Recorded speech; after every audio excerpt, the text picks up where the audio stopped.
کتاب الحج، حج جس کا لغوی معنی قصد کرنا، ارادہ کرنا، کیونکہ حج میں بندہ قصد کرتا ہے بیت اللہ کا اور دیگر مشاعر کا ایک مخصوص زمانے میں. یہ حج کا اصطلاحی معنی اور شرعی معنی کہ بیت اللہ کا قصد کرنا اور دیگر مشاعر کا قصد کرنا مخصوص اعمال کی انجام دہی کے لیے اور مخصوص زمانے میں. یعنی حج کے مخصوص ایام اور حج کا مخصوص زمانہ بھی. الحج اشہر معلومات، یعنی حج کے متعین مہینے ہیں، شوال، ذی القعدہ اور ذی الحج کا جو پہلا عشرہ ہے. اور حج تبھی قابل قبول ہوگا جب حج کا قصد جو ہے انہی مہینے میں ہو. اگر شوال سے قبل کوئی شخص بیت اللہ میں داخل ہو، مکہ مکرمہ پہنچ جائے، تو اس کا وہ سفر حج کے لیے معتبر نہ ہوگا. ضروری ہوگا کہ وہ حج کے مہینوں میں بیت اللہ میں داخل ہو اور مکہ مکرمہ میں داخل ہو. اور حج جو ہے شرعی فریضہ ہے. اللہ پاک کا فرمان ہے وَلِلَّهِ عَلَى النَّاسِ حِجُّ الْبَيْتِ مَنِ اسْتَطَاعَ إِلَيْهِ سَبِيلًا، کہ اللہ کے لیے لوگوں پر بیت اللہ کا حج کرنا فرض ہے جس میں طاقت ہو، استطاعت ہے. استطاعت مالی بھی ہے اور بدنی بھی ہے. خاتون کے لیے ایک شرط اضافی ہے استطاعت کے لیے کہ اس کا محرم ہو. یہ خاتون اگر مالدار ہو مگر اس کے پاس محرم نہیں ہے جو اس کے ساتھ سفر کر سکے تو حج کی فرضیت اس پر سے ساقط ہو جائے گی، خواہ وہ مالدار کیوں نہ ہو. اس کے لیے حج کا ثواب حاصل کرنے کے لیے دوسرا شرعی طریقہ یہ ہو سکتا ہے کہ اپنے وہ پیسے سے کسی اور سے حج کروا لے. کہ اور حج کرے گا تو وہ حج اس کی طرف سے ادا ہو جائے گا اور اس کا ثواب اس کو حاصل ہو جائے گا. یہ استطاعت ہے. استطاعت پر حج فرض ہے اور عمر میں ایک بار فرض ہے. یہ بھی شریعت کی سماحت اور برکت اور رحمت ہے کہ ہر سال فرض نہیں کیا، ورنہ بہت مشکل ہو جاتا ہے، کیونکہ یہ ایک مہنگی عبادت ہے، مالی عبادت ہے.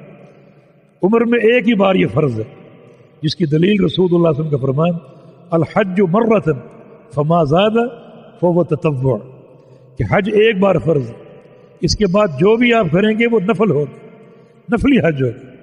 یہ بھی شریعت کے محاسن میں سے ہے کہ حج کی جنس میں سے جو ہے وہ نفل شریعت نے ہمیں دیا. ایک بار حج فرض ہے، پھر مزید آپ حج کر سکتے ہیں جو کہ نفل کے طور پر ہوں گے، تاکہ فرض حج میں اگر کوئی کمی کوتاہی واقع ہو گئی تو نفل حج کے ذریعے اس کو اللہ تعالیٰ پورا کر دے اور اس کا ثواب ضائع نہ ہو. حج جو ہے وہ اسلام کے ارکان میں سے ایک رکن ہے، جس کی دلیل عبداللہ بن عمر کی روایت بنی الاسلام علی خمس، کہ اسلام کی عمارت 5 ستونوں پر قائم ہے، جن میں شہادت ہے، اللہ کی توحید کی گواہی اور اللہ کے پیغمبر کی رسالت کی گواہی، نماز کی اقامت، زکوٰۃ، روزے اور حج بیت اللہ، استطاعت. تو یہ اسلام کا رکن. ایک شخص کو استطاعت ہو اگر وہ حج نہ کرے تو اس نے ایک رکن کو ڈھا دیا. اس کے دین کی عمارت مسمار ہو سکتی، کیونکہ ایک شرعی فریضہ اس پر عائد ہے. وہ حج کیوں نہیں کر رہا؟ یہ ایک ستون کو ڈھا دینے کے مترادف ہے. جو ستون گر جائے تو عمارت بھی گر سکتی ہے. حج کے تعلق سے پہلا باب باب المواقیت. مواقیت میقات کی جمع ہے، اور میقات سے مراد وہ مقام جس مقام سے آپ نے احرام باندھنا ہے. میقات ہماری زبان میں بھی یہ لفظ استعمال ہوتا ہے. مواقیت اس کی جمع ہے. اور مواقیت یا میقات کی 2 قسمیں، ایک زمانی اور ایک مکانی. ایک میقات کا تعلق زمانے سے ہے اور ایک میقات کا تعلق جگہ اور مکان سے ہے. زمانی جو میقات ہے اس سے مراد وہی جو حج کے مہینے شوال، ذی القعدہ اور ذی الحج، یہ میقات زمانی کہ حج کا احرام انہی مہینوں میں باندھا جائے گا اور وہی معتبر ہوگا. اگر ایک شخص رمضان میں احرام باندھ کر آ جائے تو اس کا حج نہیں ہوگا، کیونکہ حج کے معلوم اور متعین مہینے ہیں اور اس کی میقات معلوم ہے زمانی اعتبار سے. اور مکانی اعتبار سے یعنی جگہ کے اعتبار سے حج کی میقاتیں 5 ہیں. ایک ذوالحلیفہ، دوسرا جحفہ، تیسرا یلملم، چوتھا قرن منازل اور 5ویں ذات العرق.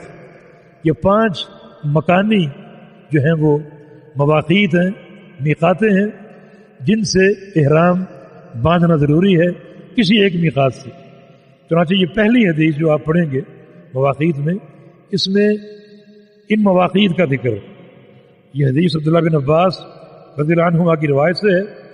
فرماتے ہیں کہ ان رسول اللہ صلی اللہ علیہ وسلم وقت یہد المدینہ، رسول اللہ صلی اللہ علیہ وسلم نے میقات مقرر کی اہل مدینہ کے لیے، مدینہ والوں کے لیے میقات مقرر کی ذوالحلیفہ.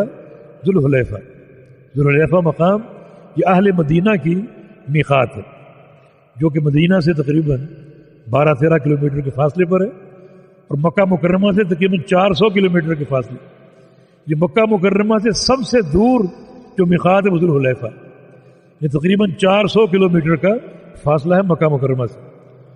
والے اہل شام، اور اہل شام کے لیے، شام ایک وسیع علاقہ ہے. آج کل 4 ممالک جو وہ شام کی حدود میں آتے ہیں، ایک اردن، دوسرا سوریہ، اور تیسرا جو ہے وہ فلسطین، چوتھا لبنان. یہ چاروں علاقوں پر جو قدیمی شام ہے وہ منطبق ہوتے ہیں ان چاروں علاقوں پر. تو اہل شام کے لیے جحفہ، اور اہل نجد کے لیے کرنے منازل جو مکہ مکرمہ سے سب سے زیادہ قریب ہے، سب سے زیادہ مکہ مکرمہ سے یہ قریب میقات ہے.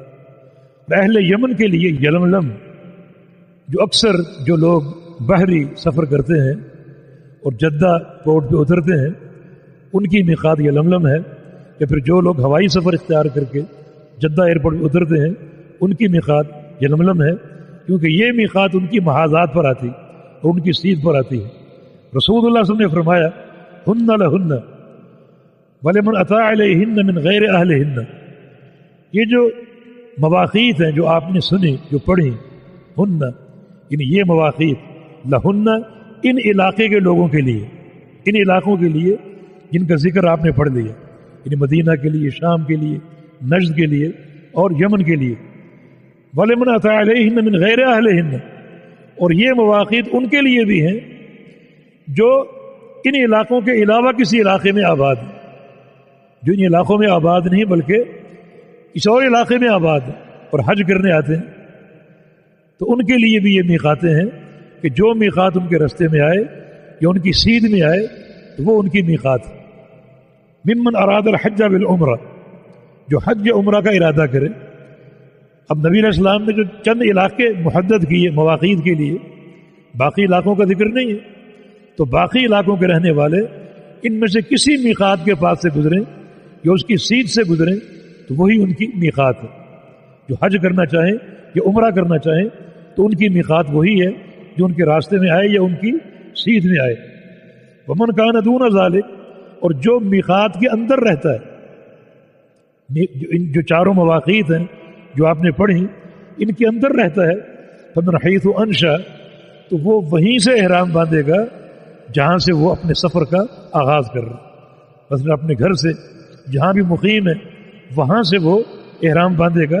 من حیث انشا حتی اہل مکہ من مکہ، حتیٰ کہ مکہ میں جو مقیم ہے وہ مکہ ہی سے احرام باندھے، مکہ ہی سے وہ احرام باندھیں گے جو مواقیت کے اندر ہے.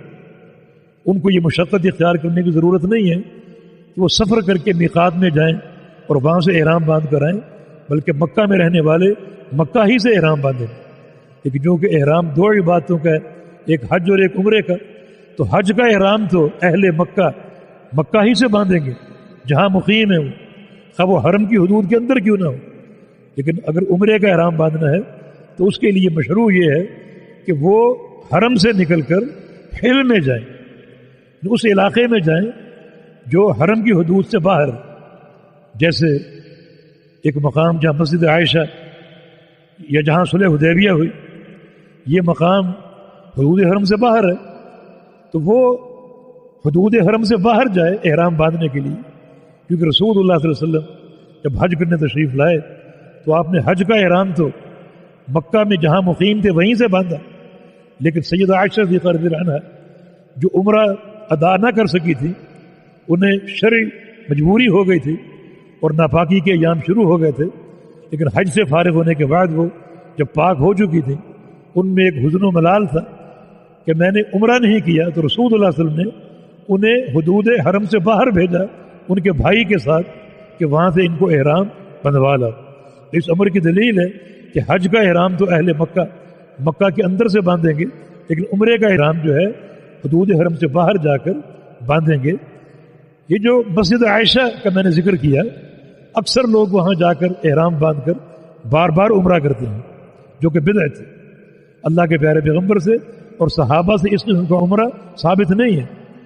بلکہ امام شافعی رحمہ اللہ فرمایا کرتے تھے کہ جو شخص حج یا عمرہ کرنے آئے اب مکہ میں مقیم ہے تو اس کی بہترین عبادت اب بار بار طواف کرنا ہے، نہ کہ بار بار عمرہ کرنا. یہ بار بار عمرہ کرنا نبی علیہ السلام سے ثابت نہیں. اگر یہ نیکی ہے تو ہر نیکی کا پہلا مستحق محمد الرسول اللہ صلی اللہ علیہ وسلم. لیکن حدیث سے یہ بات ثابت ہے کہ آپ نے آ کر عمرہ کیا تو پھر دوبارہ آپ بیت اللہ کے قریب نہیں گئے، مانا دوبارہ آپ نے عمرہ نہیں کیا. لیکن ایک شخص جو مکہ میں آ کر ٹھہر چکا ہے حج یا عمرے کے لیے، وہ بار بار وہ طواف کا شرف حاصل کرے. چنانچہ اہل مکہ جو ہیں وہ حج کا احرام تو مکہ ہی سے باندھیں گے، لیکن عمرے کا احرام وہ حدود حرم سے باہر جا کر باندھیں گے، جیسا کہ پیارے پیغمبر نے سیدہ عائشہ صدیقہ کو باہر بھیجا. جہاں بھیجا وہاں کہ مسجد عائشہ آج کل تعمیر ہے تو اس کی کوئی مشروعیت نہیں ہے. اصل میں یہ وہ مقام ہے جو حدود حرم سے سب سے قریب ہے، اس لیے وہاں بھیجا. تو کہیں بھی جا سکتا ہے احرام باندھنے کے لیے، لیکن جہاں یہ مسجد عائشہ تنعیم اس جگہ کا نام ہے، یہ تنعیم حدود حرم سے سب سے قریبی جگہ ہے. تو باہر کیفی حدیث جو ہے اس میں بہت سے امور سامنے آ رہے ہیں. نمبر 1، شریعت کی برکت کہ میقاتیں کئی ہیں. اگر ایک میقات ہوتی دنیا بھر کے لیے بڑی مشقت ہوتی، ضروری ہوتا کہ اس میقات پر جا کر احرام باندھا جائے. تو اللہ کے پیارے پیغمبر نے جو مواقیت مقرر کی وہ شرق اور غرب، شمال اور جنوب، چاروں سمتوں کا احاطہ کرتی. مشرق سے آنے والوں کو بھی میقات مل سکتی ہے، مغرب والوں کے لیے، شمال والوں کے لیے اور جنوب والوں کے لیے. اس حدیث میں نبی علیہ السلام کی نبوت کی صداقت کی 2 زبردست دلیلیں ہیں.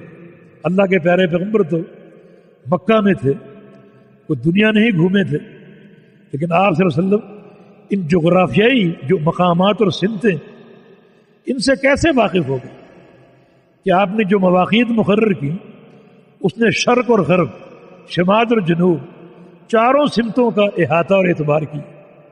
یہ خبر آپ کو کیسے ہوئی؟ یہ خبر اس عزیز الغفار اللہ کی طرف سے ہوئی. ما ينطق عن الهوى ان هو الا وحی یوحی. اللہ کے پیارے پیغمبر اپنی خواہش سے بات نہیں کرتے تھے، اللہ کی وحی سے کرتے تھے.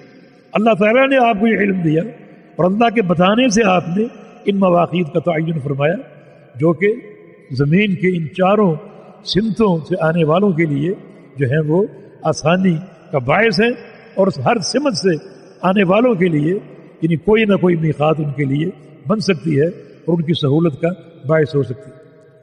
پھر دوسری زبردست دلیل یہ ہے کہ جن دنوں رسول اللہ صلی اللہ علیہ وسلم نے ان علاقوں کے مواقیت کا ذکر کیا، یہ میقات اہل شام کی ہے اور یہ میقات اہل نجد کی ہے اور یہ میقات اہل عراق کی ہے اور یہ میقات اہل یمن کی ہے، ان دنوں یہ سارے مقامات کفر کے مقام تھے. ابھی اسلام داخل نہیں ہوا تھا، تصور نہیں تھا کہ یہاں سے کوئی حج کرنے آئے گا، مگر پیارے پیغمبر نے ان علاقوں کی میقاتوں کا ذکر کیا.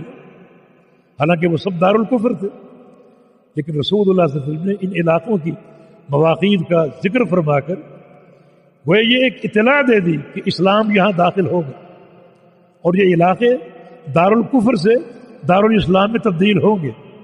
یہ خبر آپ نے دی اور پھر یہ خبر پوری ہوئی اور تھوڑے دور کے بعد یہ سارے علاقے دار الاسلام میں تبدیل ہو چکے تھے. یہ اللہ کے پیارے پیغمبر کی نبوت کی صداقت کی دلیل. اس کے بعد جو حدیث عبداللہ بن عمر کی روایت سے ہے اس میں بھی مواقیت ہی کا ذکر کہ اہل مدینہ کے لیے ذو الحلیفہ، اہل شام کے لیے جحفہ، اہل نجد کے لیے قرن منازل.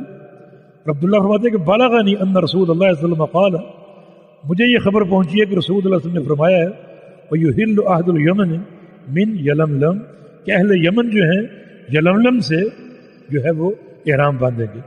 یہ حدیث پہلے گزر چکی، یعنی یہ مواقید کی تحدید اس حدیث میں بھی ہے.